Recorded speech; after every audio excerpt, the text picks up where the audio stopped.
നമസ്കാരം. Mayor KSRTC driver തർക്കത്തിൽ അന്വേഷണം പുരോഗമിക്കുന്നതിനിടെ നാടകീയ വഴിത്തിരിവുണ്ടായ വാർത്താദിനമാണ് ഇന്ന്. ബസ്സിലെ ക്യാമറയുടെ മെമ്മറി കാർഡ് കാണാനില്ലെന്ന് പോലീസ് പറഞ്ഞത് ഇന്ന് സംഭവിച്ച പ്രധാന വാർത്തകളിലൊന്നായി. നിർണായകമാകാവുന്ന CCTV ദൃശ്യങ്ങളുടെ മെമ്മറി കാർഡ് നഷ്ടപ്പെട്ടതിൽ ദുരൂഹതയുണ്ട്. ഗതാഗത മന്ത്രി അന്വേഷണം പ്രഖ്യാപിച്ചു.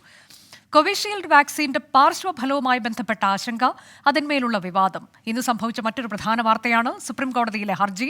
മോദി സർക്കാരിനെതിരായ പ്രതിപക്ഷ വിമർശനം എന്നിവ ഇന്ന് സംഭവിച്ച വാർത്തകളാണ്. കേരളത്തിൽ കൊടും ചൂട് തുടരുന്നു. ഉഷ്ണതരംഗ മുന്നറിയിപ്പും വൈദ്യുതി പ്രതിസന്ധിയും ഇന്നും വാർത്തയായി.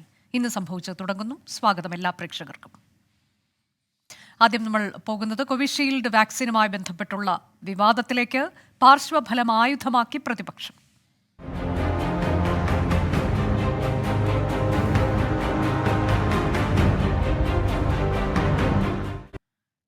കോവിഷീൽഡ് വാക്സിനെതിരെ സുപ്രീം കോടതിയിൽ ഹർജി. കോവിഡ് പ്രതിരോധ വാക്സിന്റെ പാർശ്വഫലം പരിശോധിക്കണമെന്നും ഇതിനായി വിദഗ്ധ സമിതിയെ നിയോഗിക്കണമെന്നുമാണ് ഹർജിയിലെ ആവശ്യം. കോവിഷീൽഡ് സ്വീകരിച്ചവരിൽ പാർശ്വഫലത്തിന് സാധ്യതയുണ്ടെന്ന വെളിപ്പെടുത്തലിൽ കേന്ദ്രത്തെ വിമർശിച്ച് പ്രതിപക്ഷം രംഗത്തെത്തി. ഗുണനിലവാരമില്ലാത്ത വാക്സിന് BJP കമ്മീഷൻ വാങ്ങിയെന്ന് സമാജ്വാദി പാർട്ടി ആരോപിച്ചു. ഹൃദയാഘാതം മൂലം ആളുകൾ മരിക്കുന്നതിന് ആരാണ് ഉത്തരവാദിയെന്ന് RJDയും ചോദിച്ചു. ബൽറാം നെടുങ്ങാടി വിശദാംശങ്ങളുമായി.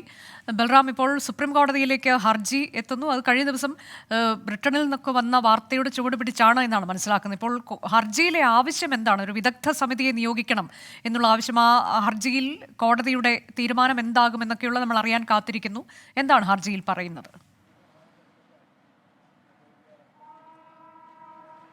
അനുജ, ഈ കോവിഷീൽഡ് വാക്സിന് ഗുരുതരമായ പാർശ്വഫലങ്ങൾ ഉണ്ട് എന്ന് നിർമ്മാതാക്കളായ അസ്ട്രാസെനക്ക കമ്പനി തന്നെ UK കോടതിയിൽ അറിയിച്ചതാണ് ഈ സുപ്രീം കോടതിയിലും അത്തരം ഒരു നീക്കങ്ങൾക്ക് കാരണമായിരിക്കുന്നത്. അഭിഭാഷകനായ വിശാൽ തിവാരിയാണ് സുപ്രീം കോടതിയിൽ ഈ വിഷയത്തിൽ ഹർജി സമർപ്പിച്ചിരിക്കുന്നത്.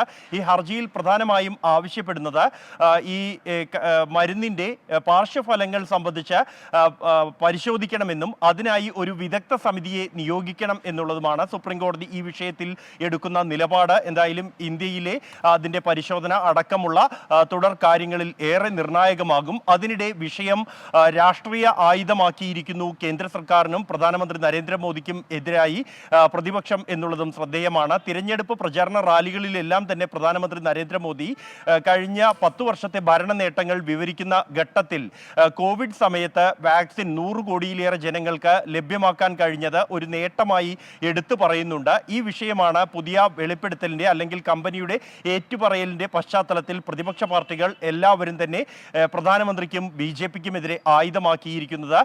ശക്തമായ ആയുധമായി രംഗത്തെത്തിയിരിക്കുന്നത് കോൺഗ്രസ് തന്നെയാണ്. ഉത്തർപ്രദേശിലെ കോൺഗ്രസിന്റെ PCC അധ്യക്ഷനും വാരണാസിയിൽ പ്രധാനമന്ത്രിയുടെ എതിർ സ്ഥാനാർത്ഥിയുമായ അജയ് റായ് ആണ്. ഇതാണോ നരേന്ദ്രമോദിയുടെ ഗ്യാരണ്ടി എന്ന് വ്യക്തമാക്കണം എന്നാവശ്യപ്പെട്ട് രംഗത്തെത്തിയിരിക്കുന്നത്.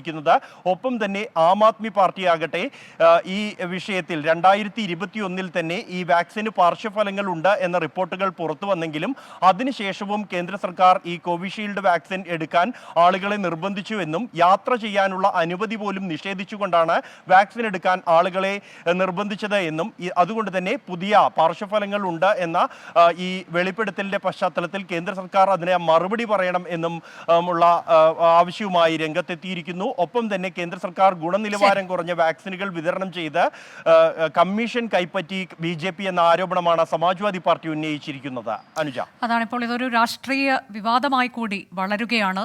കോവിഷീൽഡിന്റെ പാർശ്വഫലവുമായി ബന്ധപ്പെട്ട വാർത്തകൾ കഴിഞ്ഞ ദിവസങ്ങളിലെല്ലാം മാധ്യമങ്ങളിൽ നിറയുമ്പോഴാണ് ഇത്തരത്തിലേക്കൊരു വിവാദമായി അത് മാറുന്നത്. ഇതിൽ പാർശ്വഫലമുണ്ടോ എന്നുള്ള ആശങ്ക സ്വാഭാവികമായും ഈ വാക്സിൻ എടുത്തവർക്കൊക്കെ ഉണ്ടാകാൻ സാധ്യതയുണ്ട്. നമുക്കൊപ്പം ഇപ്പോൾ ഡോക്ടർ പത്മനാഭ ഷേണായി, ആരോഗ്യ വിദഗ്ധൻ, തത്സമയം ചേരുകയാണ് സംശയ നിവാരണത്തിനായി.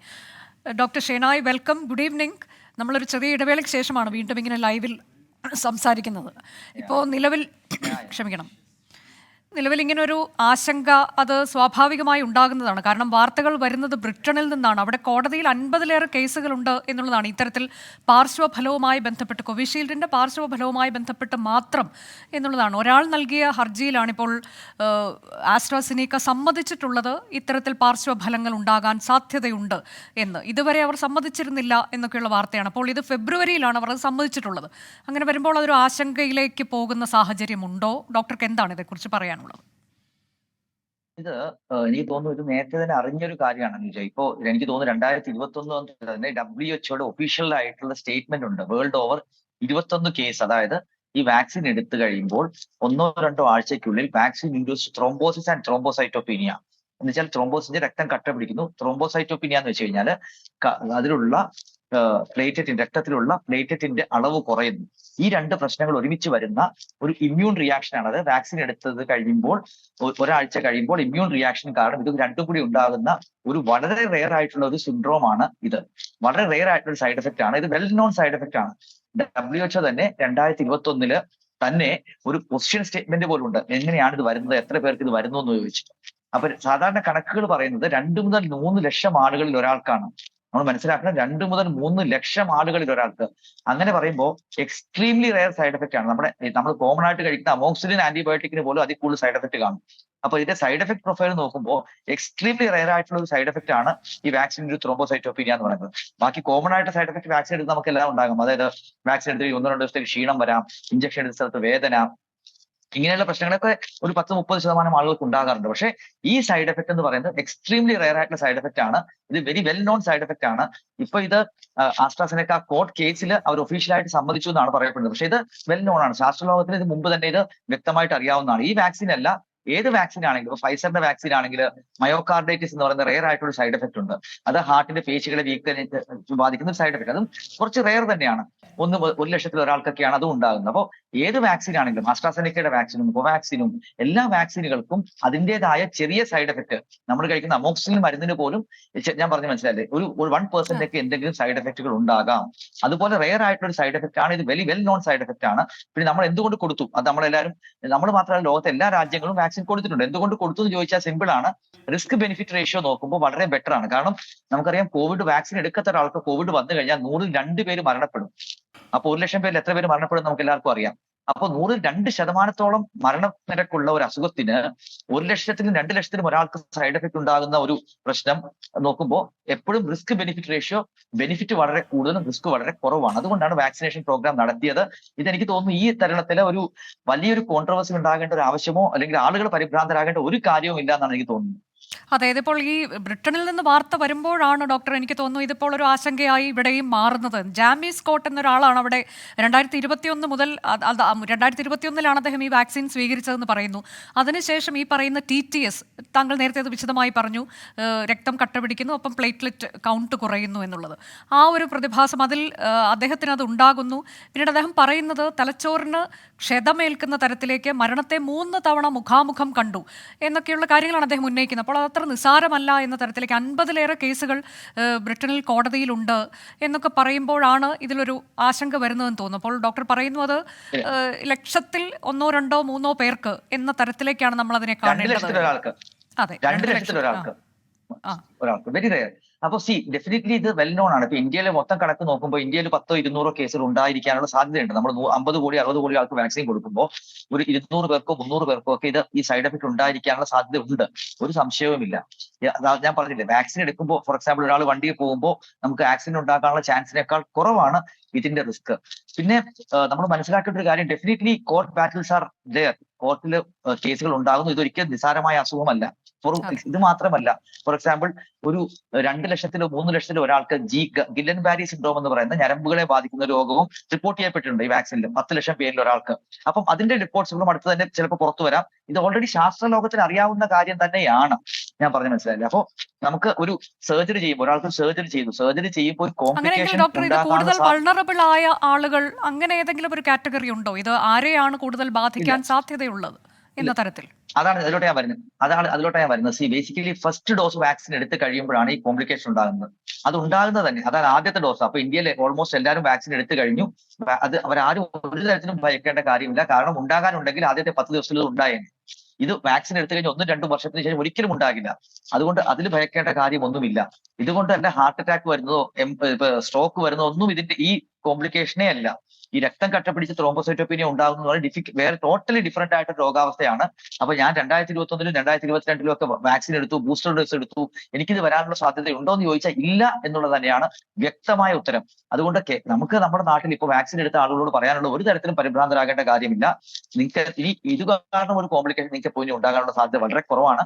നേരത്തെ എന്തെങ്കിലും ഉണ്ടായിട്ടുണ്ടെങ്കിൽ ആ സമയത്ത് വന്നിട്ട് അത് മാറിയിരിക്കാനാണ് സാധ്യത. അതായത് ഈ ആദ്യ ഡോസ് വാക്സിൻ എടുക്കുമ്പോൾ അതിനുള്ള സാധ്യത കൂടുതൽ, പിന്നീട് രണ്ടാം ഡോസിലേക്ക് പോകുമ്പോൾ അത് കുറച്ചുകൂടി കുറയുന്നു, ബൂസ്റ്റർ ഡോസിലേക്ക് വരുമ്പോൾ അത് വീണ്ടും കുറയുന്നു എന്ന തരത്തിലേക്ക് ICMR-ലെ ഒരു വിദഗ്ധൻ പറഞ്ഞതായി ഞാൻ വായിച്ചു. ഡോക്ടർ ഷെഹനായി, അത് തന്നെയാണ്. ആദ്യത്തെ ഡോസിലാണ് ഇതിന് സാധ്യത, രണ്ടാമത്തെ ഡോസ് വളരെ കുറവ്, മൂന്നാമത്തെ ബൂസ്റ്റർ ഡോസ് കഴിയുമ്പോൾ ഓൾമോസ്റ്റ് ഇല്ല എന്ന് പറയുന്ന രീതിയിലേക്ക് വരുന്നു. അങ്ങനെയാണ് ഇതിന്റെ ഒരു പ്രോഗ്രഷൻ അങ്ങനെയാണ് വരുന്നത്. അപ്പം അതുപോലെ ഫസ്റ്റ് ഡോസ് എടുത്തു കഴിഞ്ഞ് 10 ദിവസത്തിലോ 12 ദിവസത്തിലോ ആണ് വരുന്നത്. അത് മാസങ്ങൾ കഴിഞ്ഞിട്ടോ വർഷങ്ങൾ കഴിഞ്ഞിട്ടോ ഉണ്ടാകാനുള്ള സാധ്യതയില്ല.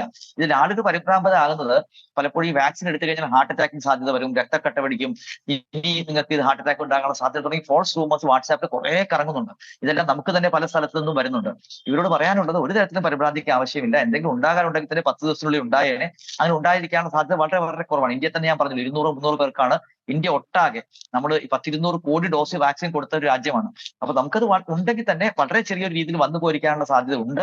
പക്ഷെ ഇനി അതെന്തെങ്കിലും ഇപ്പൊ ഒരു കോംപ്ലിക്കേഷൻ ഉണ്ടാകാനോ ഇപ്പൊ ബൂസ്റ്റർ ഡോസ് എടുക്കുമ്പോൾ ഒരു കോംപ്ലിക്കേഷൻ ഉണ്ടാകാനുള്ള സാധ്യതയൊക്കെ ഇല്ല എന്ന് തന്നെ പറഞ്ഞു. വളരെ വ്യക്തമായി കാര്യങ്ങൾ പറഞ്ഞതിന് ഒരുപാട് നന്ദി ഡോക്ടർ. തിരക്കിനിടയിൽ നമുക്കൊപ്പം ഇത്രയും സമയം ചെലവഴിച്ചതിന് താങ്ക് യു സോ മച്ച്. അതാണ് ഡോക്ടർക്ക് പറയാനുള്ളത്. അങ്ങനെ ഒരു ആശങ്കയുടെ ആവശ്യമില്ല. അങ്ങനെ ഉണ്ട് എന്നുണ്ടെങ്കിൽ അത് ആ ദിവസങ്ങളിൽ തന്നെ അത് അറിയേണ്ടതാണ്. വാക്സിൻ എടുത്ത് ആദ്യ ദിവസങ്ങളിൽ തന്നെ അത് അറിയാൻ കഴിയും എന്നുള്ളതാണ്. അതുകൊണ്ട് ഒരു ആശങ്കയുടെയും ആവശ്യമില്ല. അടിസ്ഥാനരഹിതമായ ആശങ്കകളാണതെല്ലാം എന്ന് ഡോക്ടർ പറഞ്ഞു വയ്ക്കുന്നു. ഇനിയിപ്പോൾ ഇന്ന് വന്ന മറ്റൊരു വാർത്തയിലേക്ക് ഇതുമായി ബന്ധപ്പെട്ട് ഉമ്മൻചാണ്ടിക്ക് കോവിഡ് വാക്സിൻ നൽകിയില്ലെന്ന് സ്ഥിരീകരിച്ച മകൻ ചാണ്ടി ഉമ്മൻ ക്യാൻസർ ബാധിതനായതിനാൽ ആരോഗ്യനില പരിഗണിച്ചാണ് വാക്സിൻ നൽകാതിരുന്നത് എന്നാണ് വിശദീകരണം. വാക്സിന്റെ പാർശ്വഫലങ്ങളുമായി ബന്ധപ്പെട്ട വാർത്തകളുടെ പശ്ചാത്തലത്തിലാണ് ഫേസ്ബുക്ക് ലൈവിലെ പ്രതികരണം. കോവിഡ് വാക്സിൻ ആരോഗ്യ പ്രശ്നങ്ങൾ ഉണ്ടാക്കുമെന്ന വെളിപ്പെടുത്തൽ ചർച്ചയായതിനു പിന്നാലെയാണ് ഉമ്മൻചാണ്ടിയുടെ ചികിത്സാ വിവാദം വീണ്ടും സജീവമായത്. ഉമ്മൻചാണ്ടിക്ക് വാക്സിൻ എടുക്കാത്തതിൽ വിശദീകരണവുമായി ചാണ്ടി ഉമ്മൻ എത്തിയത്. ഫേസ്ബുക്ക് ലൈവിലൂടെയായിരുന്നു പ്രതികരണം. ചികിത്സ വിവാദമാക്കിയവർ മാപ്പ് പറയണമെന്നും ചാണ്ടി ഉമ്മൻ ആവശ്യപ്പെട്ടു.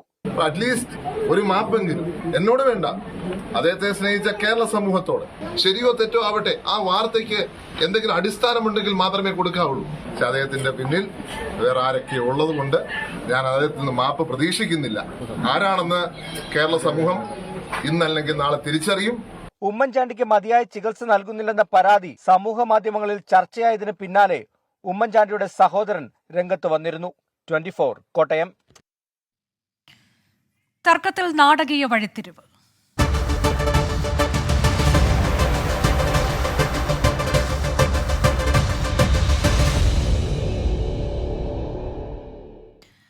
നടറോഡിലെ മേയർ KSRTC ഡ്രൈവർ പോരിൽ നാടകീയ വഴിത്തിരിവ്. KSRTC ബസ്സിനുള്ളിലെ CCTV ദൃശ്യങ്ങൾ പോലീസിന് ലഭിച്ചില്ല. 3 ക്യാമറകളാണ് ബസ്സിലുണ്ടായിരുന്നത്. മെമ്മറി കാർഡിനായി കൂടുതൽ പരിശോധന നടത്തുമെന്ന് പോലീസ് പറഞ്ഞു. സംഭവത്തിൽ ഗതാഗത മന്ത്രി KP ഗണേഷ് കുമാർ അന്വേഷണത്തിന് ഉത്തരവിട്ടു. മെമ്മറി കാർഡ് എടുത്തു മാറ്റിയെന്ന് സംശയിക്കുന്നുവെന്ന് ഡ്രൈവർ 24-നോട് പറഞ്ഞു. ഇല്ല, അതിന്റെ ടെക്നിക്കൽ ഇഷ്യൂവും കാര്യങ്ങളും അറിഞ്ഞിടാം. പക്ഷെ റെക്കോർഡിംഗ് ആയിരുന്നു, അത് ഞാൻ ശ്രദ്ധിച്ചിരുന്നു. റെക്കോർഡിംഗ് ആയിരുന്നു. ഞാൻ ബാക്കൊക്കെ എടുക്കുമ്പോൾ റിവേഴ്സൊക്കെ എടുക്കുമ്പോൾ ഞാൻ ആ സ്ക്രീനിൽ നോക്കുമ്പോൾ കറക്റ്റായിട്ട് റെക്കോർഡിംഗ് ആയിരുന്നു. പിന്നെ ചാത്തൻ സേവ ഉണ്ടാകുന്ന അറിയത്തില്ല, വണ്ടിക്കകത്ത് ചാത്തൻ സേവ പെട്ടെന്ന് CMD ഓഫീസിലോട്ട് പോകുന്നുണ്ടെന്ന് അത് അവർക്കല്ലേ തെളിയിക്കേണ്ടത്. ബാക്കിയുള്ള കാര്യങ്ങൾ അവർക്കല്ലേ തെളിയിക്കേണ്ടത്. ഇപ്പം എൻ്റെ ഭാഗത്താണ് എല്ലാ ന്യായങ്ങളും ഉള്ളത്. എടുത്തു മാറ്റിയെന്ന് തോന്നുന്നുണ്ട്. അതിപ്പം ഭരണ പാർട്ടിയുടെ ആളല്ലേ അവർ, ഈ മാഡം എന്ന് പറയുന്ന ആള്. അതുകൊണ്ട് നമ്മളെ എടുത്തു മാറ്റാൻ വേണ്ടിയിട്ട് അവർ ശ്രമിച്ചുകൊണ്ടിരിക്കുകയല്ലേ. എന്താണെന്ന് വെച്ചാൽ അവരുടെ ഭാഗത്ത് ക്ലിയർ ആയിട്ടുള്ള എവിഡൻസും ക്ലിയർ ആയിട്ടുള്ള കാര്യങ്ങളും ഇല്ല. അതുകൊണ്ടാണ് അവർ ഇതൊക്കെ കിടന്ന് ഉരുളുന്നത്. എന്താണെന്ന് വെച്ചാൽ ഇങ്ങനെയൊക്കെ എടുത്ത് മാറ്റി ആ പയ്യന്റെ അകത്ത് നിന്ന പയ്യന്റെ വീഡിയോ ഉണ്ടായിരുന്നു, കറക്റ്റ് MLA അകത്ത് കയറുന്ന വീഡിയോ ഉണ്ടായിരുന്നു. അതുവരെ ഡിലീറ്റ് ചെയ്തത് അവരുടെ ഭാഗത്ത് തെറ്റുള്ളതുകൊണ്ടല്ലേ. മേയർ നേരിടുന്നത് ക്രൂരമായ സൈബർ ആക്രമണമെന്ന് മന്ത്രി V ശിവൻകുട്ടി പറഞ്ഞു. തിരുവനന്തപുരം കോർപ്പറേഷൻ മേയർക്കെതിരെ UDFും BJPയും വളരെ ശക്തമായ ആക്രമണം എല്ലാ അതിരുകളിലും ലംഘിച്ചുകൊണ്ട് നടത്തിക്കൊണ്ടിരിക്കുകയാണ്. മേയർ ആര്യ രാജേന്ദ്രൻ തിരുവനന്തപുരം കോർപ്പറേഷൻ മേയറായി ചുമതലയേറ്റെടുത്ത് 1 വർഷക്കാലം കഴിഞ്ഞപ്പോൾ തന്നെ കോർപ്പറേഷന്റെ പ്രവർത്തനത്തിന് എല്ലാ നിലയിലും തടസ്സപ്പെടുത്തുന്നതിന് വേണ്ടിയുള്ള പരിശ്രമം BJPയും കോൺഗ്രസും കൂടെ ചേർന്ന് നടത്തിക്കൊണ്ടിരിക്കുകയാണ്. വി ജയശങ്കർ വിശദാംശങ്ങളുമായി. ജയശങ്കർ, വളരെ നിർണായകമാകാവുന്ന ദൃശ്യങ്ങളാണ് ഈ മെമ്മറി കാർഡ് ലഭിച്ചിരുന്നെങ്കിൽ അതിൽ ഉണ്ടാകുമായിരുന്നത്. ഇതിലൊരു അട്ടിമറി സംശയിക്കേണ്ടതുണ്ടോ? സംഭവിച്ചത് എന്താകാം എന്നുള്ള എന്തെങ്കിലും സ്ഥിരീകരണമൊക്കെ നമുക്ക് ലഭിക്കുന്നുണ്ടോ? അനൂജ, തിരുവനന്തപുരം കന്റോൺമെന്റ് പോലീസ് പരിശോധിക്കാൻ എത്തിയ ഘട്ടത്തിൽ മാത്രമാണ് ഇത്തരത്തിൽ മെമ്മറി കാർഡ് നഷ്ടപ്പെട്ടു എന്ന വിവരം കണ്ടെത്താനായത്. പോലീസ് നടത്തിയ പരിശോധനയിൽ ഈ മെമ്മറി കാർഡ് കണ്ടെത്തിയില്ല. പോലീസിന്റെ നിലവിലെ പ്രാഥമിക നിഗമനം ഈ മെമ്മറി കാർഡ് എടുത്തു മാറ്റി എന്നത് തന്നെയാണ്. അതുകൊണ്ട് തന്നെയാണ് ഫോറൻസിക് പരിശോധന ഉൾപ്പെടെയുള്ള കാര്യങ്ങൾ നടത്തണമെന്ന തീരുമാനത്തിലേക്ക് പോലീസ് എത്തിയത്. കാരണം ഈ പരിശോധന നടത്തിയ ഘട്ടത്തിൽ ഡിപ്പോയിലുണ്ടായിരുന്ന മറ്റു ബസ്സുകളിലും സമാനമായ രീതിയിൽ പോലീസ് പരിശോധന നടത്തിയിരുന്നു. ഈ ഘട്ടത്തിൽ മറ്റു ബസ്സുകളെല്ലാം തന്നെ കൃത്യമായി ഈ മെമ്മറി കാർഡുകൾ ഉണ്ടായിരുന്നു. ഈ വിവാദ ബസ്സിൽ മാത്രമാണ് ഇത്തരത്തിൽ മെമ്മറി കാർഡ് ഇല്ലാത്തൊരു സാഹചര്യം ഉണ്ടായത്. ഇതുകൊണ്ട് തന്നെ ഈ ബസ്സുമായി ബന്ധപ്പെട്ട ഫോറൻസിക് പരിശോധന നടത്താനാണ് നിലവിൽ പോലീസിന്റെ തീരുമാനം. അതേസമയം ഈ KSRTC ഡ്രൈവർ യദു ഈ വിഷയവുമായി ബന്ധപ്പെട്ട മനഃപൂർവ്വം മെമ്മറി കാർഡ് എടുത്തു മാറ്റി എന്നൊരു ആരോപണം ഇതിനോടകം തന്നെ ഉന്നയിച്ചിട്ടുണ്ട്. കാരണം ഈ ട്രിപ്പ് നടന്ന, ഈ പ്രശ്നങ്ങൾ നടന്ന ദിവസം ബസ്സിൽ കൃത്യമായ രീതിയിൽ റെക്കോർഡിംഗ് ഉണ്ടായിരുന്നു എന്നാണ് യദു നമ്മോട് തന്നെ വ്യക്തമാക്കിയത്. അതുകൊണ്ട് തന്നെ ഈ വിഷയത്തിൽ ഗതാഗത മന്ത്രിയും അന്വേഷണത്തിന് നിർദ്ദേശം നൽകിയിട്ടുണ്ട്. KSRTC CMD ആണ് ഈ വിഷയത്തിൽ മെമ്മറി കാർഡ് നഷ്ടപ്പെട്ടതുമായി ബന്ധപ്പെട്ട അന്വേഷണം നടക്കുന്നത്. കാരണം ഈ സംഭവവുമായി ബന്ധപ്പെട്ട എല്ലാം തന്നെ നിർണായകമായ ദൃശ്യങ്ങളാണ് ഈ മെമ്മറി കാർഡിൽ ഉണ്ടായിരുന്നത്. കാരണം സച്ചിൻ ദേവ് MLA യാത്രക്കാരെ ഇറക്കി വിട്ടു ഉൾപ്പെടെയുള്ള ഇതിൻ്റെ ആരോപണങ്ങൾ തെളിയിക്കണമെങ്കിൽ, ഇല്ലെങ്കിൽ അതിൻ്റെ വസ്തുത മനസ്സിലാക്കണമെങ്കിൽ ഈ ദൃശ്യങ്ങൾ നിർണായകമായിരുന്നു. അത്തരത്തിൽ നിർണായകമായ ഒരു മെമ്മറി കാർഡാണ് നിലവിൽ നഷ്ടമായിരിക്കുന്നത്. എന്തായാലും ഇതുമായി ബന്ധപ്പെട്ട പോലീസും കേസെടുക്കാനുള്ള സാധ്യതയുണ്ട്. ഇതിന്റെ പരാതി ലഭിക്കുന്ന മുറയ്ക്ക് കേസെടുക്കുമെന്നാണ് തമ്പാനൂർ പോലീസ് ഈ വിഷയത്തോട് പ്രതികരിച്ചത്. അനുജ, ഇതിൽ KSRTCയുടെ ഭാഗത്ത് നിന്ന് ഈ മെമ്മറി കാർഡ് കാണുന്നില്ല എന്ന തരത്തിൽ പരാതി പോകുന്നുണ്ടോ? അവർ അങ്ങനെ പരാതിപ്പെടുന്നുണ്ടോ? കാരണം റെക്കോർഡിംഗ് ആയിരുന്നു എന്ന് കാണിച്ചിട്ടുണ്ട് സ്ക്രീനിൽ എന്ന് ഡ്രൈവർ പറയുന്നുണ്ടല്ലോ. അപ്പോൾ ഇതിന്റെ മെമ്മറി കാർഡ് മാത്രം എവിടെ പോയി എന്നുള്ള ചോദ്യം. അനുജ, ഈ KSRTC ഇതുവരെ പോലീസിൽ പരാതി നൽകിയിട്ടില്ല. ഇന്ന് അവധി ദിവസമാണ്, അതുകൊണ്ട് തന്നെ ഓഫീസുകൾ പ്രവർത്തിക്കുന്നില്ല എന്നുള്ള വിഷയമുണ്ട്. വരും ദിവസങ്ങളിൽ KSRTC പരാതി നൽകാനുള്ള സാധ്യതയുണ്ട്. അതെന്തായാലും അടുത്ത പ്രവൃത്തി ദിവസമായിരിക്കും ഇക്കാര്യത്തിൽ ഒരു വ്യക്തത വരിക. എന്തായാലും KSRTCക്ക് സ്വാഭാവികമായും പരാതി നൽകേണ്ടി വരും. അത്തരത്തിൽ ഒരു പൊതുമേഖലാ സ്ഥാപനമാണ്. അവിടുത്തെ മെമ്മറി കാർഡ് നഷ്ടപ്പെടുന്ന ഒരു ഘട്ടത്തിൽ സ്വാഭാവികമായും KSRTC പോലീസിൽ പരാതി നൽകും. പരാതി ലഭിക്കുന്ന മുറയ്ക്ക് അന്വേഷണമായി മുമ്പോട്ട് പോകാം, കേസെടുക്കാമെന്ന നിലപാടിലാണ് തമ്പാനൂർ പോലീസ് ഉള്ളത്. എന്തായാലും പോലീസ് സമാന്തരമായ രീതിയിൽ ഫോറൻസിക് പരിശോധന ഉൾപ്പെടെയുള്ള കാര്യങ്ങളിലേക്ക് കടക്കുന്നുണ്ട് എന്നത് നിലവിൽ വ്യക്തമാണ്. ഇക്കാര്യം പോലീസ് തന്നെ സ്ഥിരീകരിക്കുകയും ചെയ്യുന്നുണ്ട്. എന്തായാലും വിശദമായ അന്വേഷണം നടത്തി ദുരൂഹതകൾ മാറ്റുക എന്നത് ഈ കേസുമായി ബന്ധപ്പെട്ട് വളരെ നിർണായകമാണ്. അനുജ, അതാണ് ബസ്സിനുള്ളിലെ മെമ്മറി കാർഡ്, ദൃശ്യങ്ങൾ അടങ്ങുന്ന മെമ്മറി കാർഡ് കാണുന്നില്ല. DVR കണ്ടെടുത്തിട്ടുണ്ട്, പക്ഷെ മെമ്മറി കാർഡ് ഇല്ല എന്നുള്ളത് അത് ദുരൂഹത വർദ്ധിപ്പിക്കുകയാണ്. എന്ത് സംഭവിച്ചു എന്നുള്ളതിൽ പോലീസ് അന്വേഷണം തുടങ്ങിയിട്ടുണ്ട്. ഒപ്പം ബസ്സിൽ ഫോറൻസിക് പരിശോധന കൂടി നടത്തും. തിരികെ ഇന്ന് സംഭവിച്ചതിലേക്ക് ഇനി ചൂടിന്റെ വാർത്തയിലേക്ക്. പൊള്ളി വരണ്ട് കേരളം.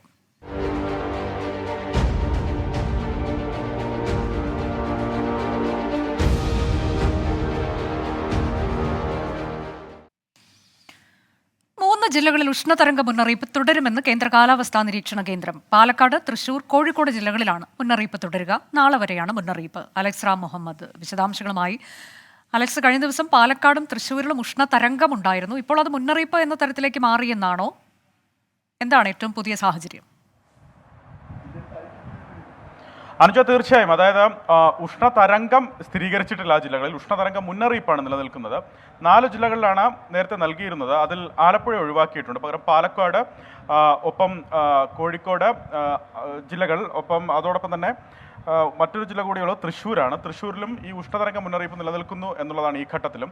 പാലക്കാട് ജില്ലയിൽ പരമാവധി ചൂട് 40 ഡിഗ്രി സെൽഷ്യസ് വരെ ഉയരാൻ സാധ്യതയുണ്ട് എന്ന് കേന്ദ്ര കാലാവസ്ഥാ വകുപ്പ് അറിയിക്കുന്നുണ്ട്. തൃശ്ശൂരിൽ അത് 39 ഡിഗ്രി സെൽഷ്യസ് വരെയും കോഴിക്കോട് അത് 38 ഡിഗ്രി സെൽഷ്യസ് വരെയും വർദ്ധിക്കാൻ സാധ്യതയുണ്ട് എന്നാണ് പ്രവചനം. ആ ഉഷ്ണതരംഗ മുന്നറിയിപ്പ് ആ ജില്ലകളിൽ തുടരുന്നു. നേരത്തെ തന്നെ ഏർപ്പെടുത്തിയ ജാഗ്രതാ നിർദ്ദേശങ്ങൾ, അതുപോലെ നിയന്ത്രണങ്ങൾ അതുപോലെ തുടരണം. പ്രത്യേകിച്ച് പാലക്കാട് ജില്ലയിൽ നിരവധിയായ ജാഗ്രതാ നിർദ്ദേശങ്ങൾ നേരത്തെ പുറപ്പെടുവിച്ചിട്ടുണ്ട്. പ്രത്യേകിച്ച് സംസ്ഥാന ദുരന്ത നിവാരണ ശുചീകരണ അതോറിറ്റി ജില്ലാ കളക്ടറോട് ഒട്ടനവധി നിർദ്ദേശങ്ങൾ നൽകിയിരുന്നു. ആ നിർദ്ദേശങ്ങളൊക്കെ നിലനിൽക്കുകയും ചെയ്യുന്നുണ്ട്. കാരണം പാലക്കാട് രേഖപ്പെടുത്തുന്ന ചൂട് 40 ഡിഗ്രി സെൽഷ്യസിനും 41 ഡിഗ്രി സെൽഷ്യസിനും ഒക്കെ മുകളിലേക്ക് ചൂടാണ് രേഖപ്പെടുത്തുന്നത്. അതങ്ങനെ തന്നെ തുടരും.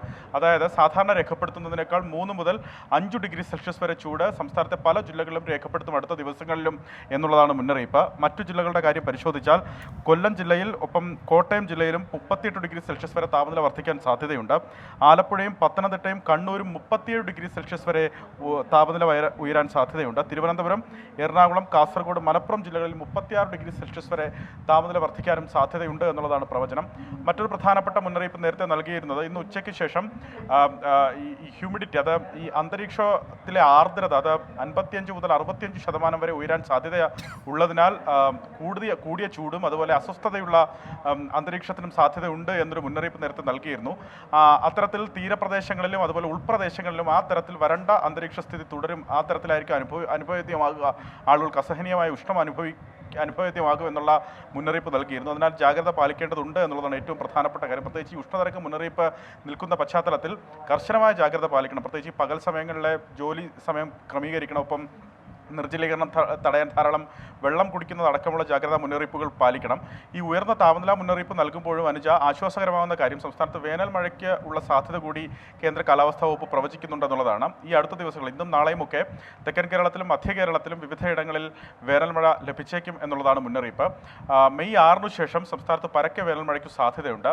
ഈ ഘട്ടത്തിൽ വരെ വേനൽ മഴ ലഭിക്കാത്ത മേഖല വടക്കൻ കേരളമാണ്. ആ വടക്കൻ കേരളത്തിൽ മെയ് 6 ശേഷം മഴ ലഭിക്കും എന്നുള്ളതാണ് മുന്നറിയിപ്പ്. അത്തരത്തിൽ ഇടിമിന്നലും കാറ്റോടും കൂടിയ മഴയ്ക്കായിരിക്കും സാധ്യത എന്ന പ്രവചനം കൂടി വരുന്നുണ്ട്. ആ ഒരു ആശ്വാസം ഒരുപക്ഷെ ഈ ഉയർന്ന താപനിലയിൽ നിന്ന് സംസ്ഥാനത്തെ ഈ ചൂട് കുറയ്ക്കും എന്നുള്ളതാണ് പ്രതീക്ഷിക്കപ്പെടുന്നത്. എന്താണെങ്കിലും അത് കണ്ടിരുന്നു തന്നെ കാണണം. ഈ തീരവുമായി ബന്ധപ്പെട്ട് പ്രധാനപ്പെട്ട മുന്നറിയിപ്പുള്ളത് നിലവിൽ ഉഷ്ണതരംഗമില്ല എങ്ങും. അത് കഴിഞ്ഞ ദിവസങ്ങളിൽ ഉണ്ടായിരുന്നു. ഇപ്പോൾ അത് വീണ്ടും മുന്നറിയിപ്പ് എന്ന തരത്തിലേക്ക് മാറുന്നു. ഒപ്പം പലയിടങ്ങളിലും ഇപ്പോൾ ഇന്നലെയൊക്കെ തിരുവനന്തപുരത്ത്, ആലപ്പുഴയിലൊക്കെ കനത്ത വേനൽ മഴ ഉണ്ടായിട്ടുണ്ട്. ഇനിയിപ്പോൾ അതിനുള്ള സാധ്യതയുണ്ട് എന്ന് പറയുന്നു. അങ്ങനെ വരുമ്പോൾ കുറച്ചുകൂടി നമ്മളൊരു ഈ കൊടും ചൂട് എന്നൊരു സാഹചര്യത്തിൽ നിന്ന് കുറച്ച് ആശ്വാസത്തിലേക്ക് മാറാൻ വരും ദിവസങ്ങളിൽ സാധിക്കുമെന്ന് തന്നെ കരുതാമല്ലേ? അനുജ, തീർച്ചയായും. കാരണം ആലപ്പുഴ ജില്ലയിൽ അതുപോലെ തിരുവനന്തപുരത്ത്, കൊല്ലം ജില്ലയിലൊക്കെ ഇന്നലെ കാര്യമായ മഴ ഉച്ചയ്ക്ക് ശേഷം ലഭിച്ചിരുന്നു. സമാനമായി തന്നെ തെക്കൻ കേരളത്തിലെയും മധ്യ കേരളത്തിലെയും വിവിധ ജില്ലകളിൽ വേനൽ മഴ ലഭിക്കും എന്നുള്ളതാണ് ഈ ഘട്ടത്തിലുള്ള മുന്നറിയിപ്പ്. ഇന്നലെ ആലപ്പുഴയിൽ നൽകിയിരുന്ന മുന്നറിയിപ്പ് അത് രാത്രി ചൂട് പോലും കൂടുമെന്ന മുന്നറിയിപ്പാണ് ആലപ്പുഴയിൽ നൽകിയിരുന്നത്. ആലപ്പുഴയെ ആശ്വാസമായി, ആലപ്പുഴയെ ആ ഉഷ്ണതരംഗ മുന്നറിയിപ്പിൽ നിന്നടക്കം മാറ്റാനുള്ള, ആലപ്പുഴ ജില്ലയെ പിൻവലിക്കാനുള്ള കാര്യം പോലും ഈ വേനൽ മഴ ആശ്വാസകരമായി എന്നുള്ളതാണ്. അത്തരത്തിൽ കൂടുതൽ മേഖലകളിലേക്ക് മഴ ലഭിക്കുമ്പോൾ അത് സ്വാഭാവികമായി ഈ ഉയർന്ന ചൂടിനെ ഒന്ന് തണുപ്പിക്കുമെന്നുള്ള കാര്യത്തിൽ തർക്കമില്ല. ഈ ഇടിമിന്നലോട് കൂടിയ മഴ അടുത്ത ആഴ്ചയായിരിക്കും. ഞാൻ നേരത്തെ സൂചിപ്പിച്ചതുപോലെ മെയ് 6 ശേഷമായിരിക്കും പരക്കെ സജീവമാകാൻ സാധ്യതയുള്ളത്. വരും ദിവസങ്ങളിൽ മധ്യ തെക്കൻ ജില്ലകളിലായിരിക്കും ഉച്ചയ്ക്ക് ശേഷം ഈ ഇടിമിന്നലോട് കൂടിയ മഴ ലഭിക്കാൻ സാധ്യത എന്നുള്ളതാണ് പ്രവചനം. വലിയ മഴ, അതായത് ശക്തമായ മഴയ്ക്കുള്ള മുന്നറിയിപ്പല്ല നൽകുന്നത്. പക്ഷേ നിലവിലെ ഈ ചൂടിൽ നിന്നും രക്ഷ നേടുന്ന തരത്തിലേക്ക് വേനൽ മഴ ലഭിക്കും എന്നുള്ളത് തന്നെയാണ്. പ്രത്യേകിച്ച് മധ്യ കേരളത്തിലും തെക്കൻ കേരളത്തിലും ഇന്നും നാളെയും ഒക്കെ വേനൽ മഴ ലഭിക്കും. മെയ് 6 ശേഷം കേരളത്തിൽ പരക്കെ അതിനുള്ള സാധ്യതയുണ്ട്. അനുജ, പാലക്കാട്, തൃശൂർ, കോഴിക്കോട് ജില്ലകളിൽ ഉഷ്ണതരംഗം മുന്നറിയിപ്പ് തുടരുന്നു. എന്നാൽ വരും ദിവസങ്ങളിൽ പലയിടങ്ങളിലും വേനൽ മഴ നല്ല രീതിയിൽ തന്നെ ലഭിക്കാൻ സാധ്യതയുണ്ട്. മെയ് 6 കഴിയുന്നതോടെ പരക്കെ സംസ്ഥാനത്ത് വേനൽ മഴയുണ്ടാകുമെന്ന വിവരമാണ് അലക്സ് റാം മുഹമ്മദ് നൽകിയത്. അതിനിടെ പാലക്കാട്ട് നിന്നുമെന്ന വാർത്ത മണ്ണാർക്കാട് 2 പേർ കുഴഞ്ഞു വീണ് മരിച്ചു എന്നതാണ്. മണ്ണാർക്കാട് സ്വദേശി ശബരീഷ്, പുഞ്ചക്കോട് സ്വദേശി സരോജിനി എന്നിവരാണ് മരിച്ചത്. നിഖിൽ പ്രമേഷ് വിശദാംശങ്ങളുമായി. നിഖിൽ, ഈ 2 പേർ അത് സൂര്യാഘാതം ഏറ്റിട്ടുണ്ടോ എന്നൊക്കെയുള്ളത് പക്ഷേ പോസ്റ്റ്മോർട്ടം റിപ്പോർട്ടിലൂടെ മാത്രമേ അറിയാൻ കഴിയൂ. ഇപ്പോൾ നമുക്ക് ലഭിച്ചിട്ടുള്ള വിവരങ്ങൾ എന്താണ്? അനുജ, തീർച്ചയായും പോസ്റ്റ്മോർട്ടം റിപ്പോർട്ട് വന്ന ശേഷം മാത്രമേ ഈ രണ്ടുപേരുടെയും മരണവുമായി ജില്ലയിലെ ഉഷ്ണ തരംഗത്തിന് എന്തെങ്കിലും തരത്തിലുള്ള ബന്ധമുണ്ടോ എന്നുള്ള കാര്യം വ്യക്തമാകൂ. ഇപ്പോൾ നിലവിൽ മരിച്ചിട്ടുള്ളത് എതിർപ്പണം ശബരി നിവാസിൽ ശബരീഷ്, 27 വയസ്സുള്ള ശബരീഷ്, അതോടൊപ്പം തന്നെ പുഞ്ചക്കോട് സ്വദേശി ഉണ്ണികൃഷ്ണന്റെ ഭാര്യ സരോജിനി എന്നിവരാണ് മരിച്ചത്. ഈ ശബരീഷ് വീട്ടിൽ നിന്ന് ഭക്ഷണം കഴിച്ച ശേഷം കൂട്ടുകാർക്കൊപ്പം സംസാരിച്ചു നിൽക്കവേ കുഴഞ്ഞു വീഴുകയായിരുന്നു.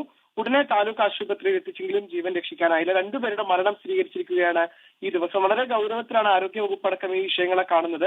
അതുകൊണ്ട് തന്നെ എത്രയും വേഗത്തിൽ പോസ്റ്റ്മോർട്ടം നടത്തിയതിനു ശേഷം മാത്രമേ കൂടുതൽ വിവരങ്ങൾ ഇതുമായി ബന്ധപ്പെട്ട് ലഭ്യമാവുകയുള്ളൂ. മറ്റ് അസുഖങ്ങളൊന്നും ഉണ്ടായിരുന്ന ആളുകളല്ല എന്നുള്ളതാണ് അവരുടെ ബന്ധുക്കളിൽ നിന്നും മറ്റും അറിയാൻ കഴിയുന്നത്.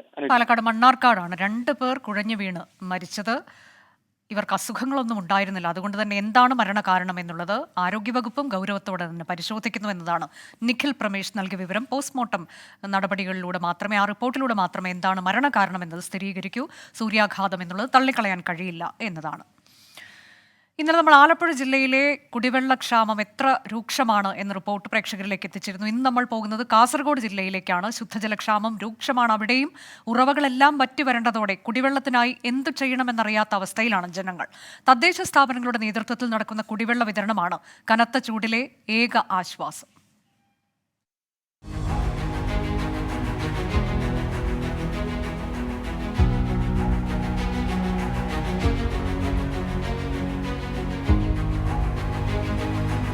സപ്തസംഗമ ഭൂമിയിലെ ഇന്നത്തെ അവസ്ഥയാണിത്. കൊടും വേനലിൽ നദികൾ വറ്റി വരണ്ടു. പയസ്സിനി പുഴയുടെയും പുത്തികെ പുഴയുടെയും കിടപ്പ് കണ്ടാൽ ഗ്രൗണ്ടുകൾ എന്ന മട്ടാണ്. പലയിടത്തും കുടിവെള്ളക്ഷാമം രൂക്ഷം. 11 മണിക്ക് ശേഷം പുറത്തിറങ്ങാൻ പറ്റുന്നില്ല. പിന്നെ പുറത്തിറങ്ങണേ 3 മണി കഴിയണം. 3 മണി 4 മണി ശേഷമേ പുറത്തിറങ്ങാൻ പറ്റൂ. അത്രയും ചൂട്. ഒന്നത് വെള്ളമില്ല, വെള്ളക്ഷാമമാണ് മൊത്തമായിട്ട്. വെള്ളത്തിൻ്റെ ദൗർബല്യം അത് വളരെയേറെ ബുദ്ധിമുട്ട് അനുഭവിക്കുന്നുണ്ട്. ഇനിയും ചൂട് വർദ്ധിച്ചാൽ എന്തായിരിക്കും അവസ്ഥ എന്ന് ആർക്കും തിരിച്ചറിയാൻ പറ്റാത്ത രീതിയിലേക്ക് പോകുന്നുണ്ട്. തദ്ദേശ സ്ഥാപനങ്ങൾ വഴി നടക്കുന്ന കുടിവെള്ള വിതരണമാണ് ഏക ആശ്വാസം. പക്ഷേ പലയിടത്തും അത് പ്രാവർത്തികമാകുന്നില്ല. വയലുകളിലും തോടുകളിലും ചെറിയ കുഴികൾ കുത്തി കുടിവെള്ളത്തിനായി ആശ്രയിക്കുന്നവർ അതും എപ്പോൾ വറ്റുമെന്നറിയാത്ത ആശങ്കയിലും.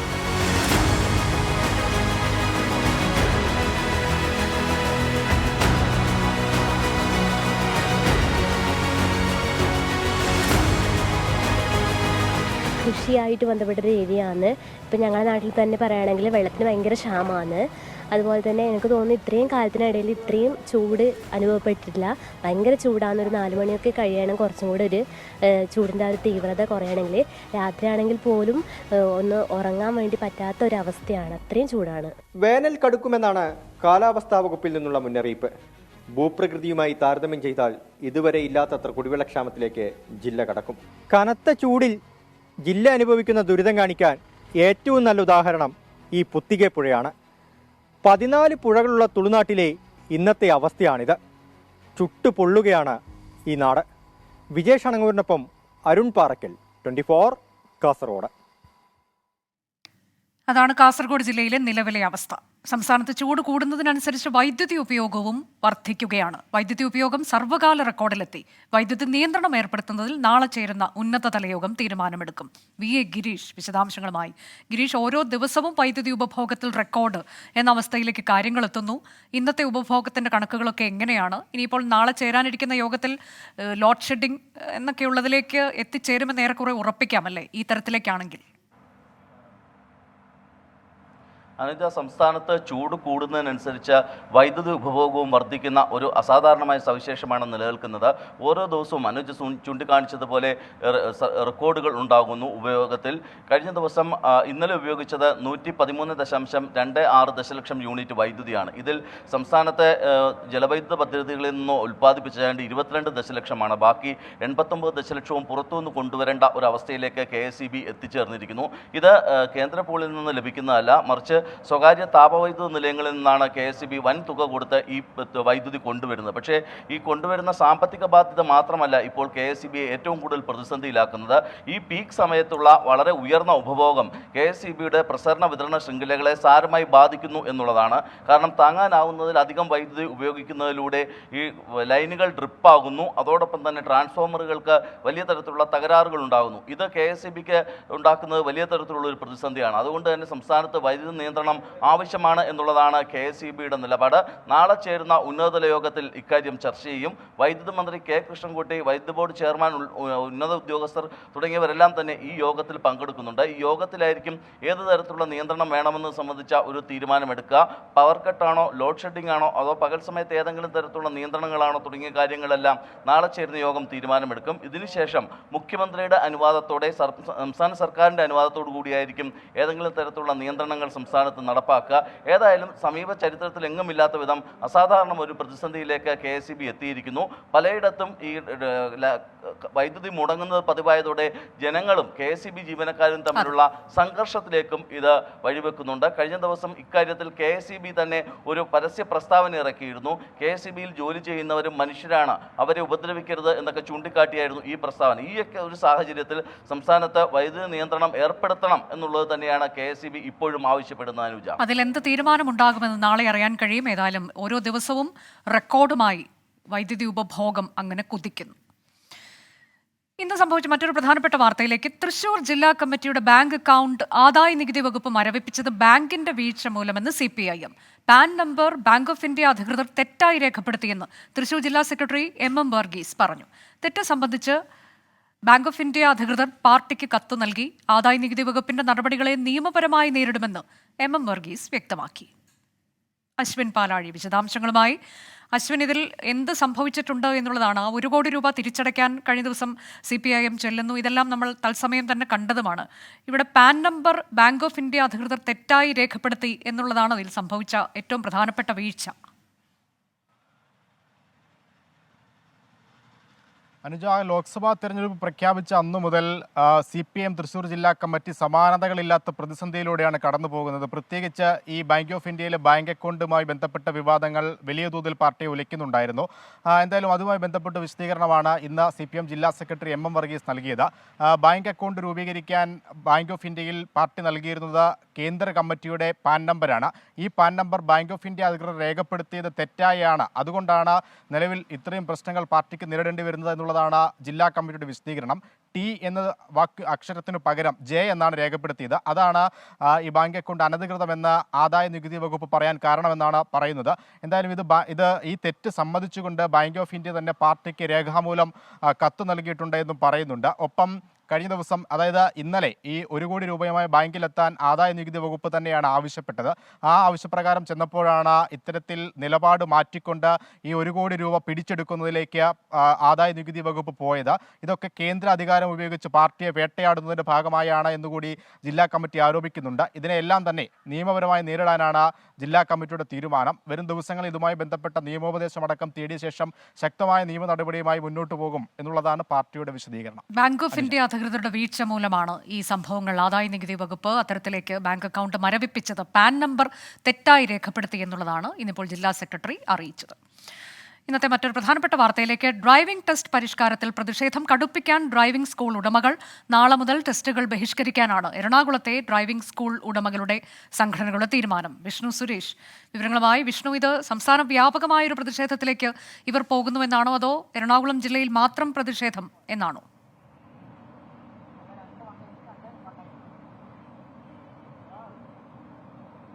അനുജ, എറണാകുളം ജില്ലയിലെ വിവരങ്ങളാണ് നിലവിൽ നമുക്ക് ലഭ്യമായിട്ടുള്ളത്. നാളെ മെയ് 2 തീയതി, അതായത് ഈ പരിഷ്കരിച്ച ഡ്രൈവിംഗ് ടെസ്റ്റുകൾ ആരംഭിക്കുക നാളെയായിരിക്കും. ഇതിനിടയിലാണ് ഒരു പ്രതിഷേധവുമായി ഡ്രൈവിംഗ് സ്കൂൾ അധികൃതർ രംഗത്തെത്തുക. പ്രധാനമായും അവർ പറയുന്ന പ്രശ്നം 60 പേരിലേക്ക് ഈ ടെസ്റ്റിന്റെ എണ്ണം ചുരുക്കപ്പെടുമ്പോൾ അത് വലിയ രീതിയിൽ ആളുകളെ ബാധിക്കുന്നു എന്നാണ്.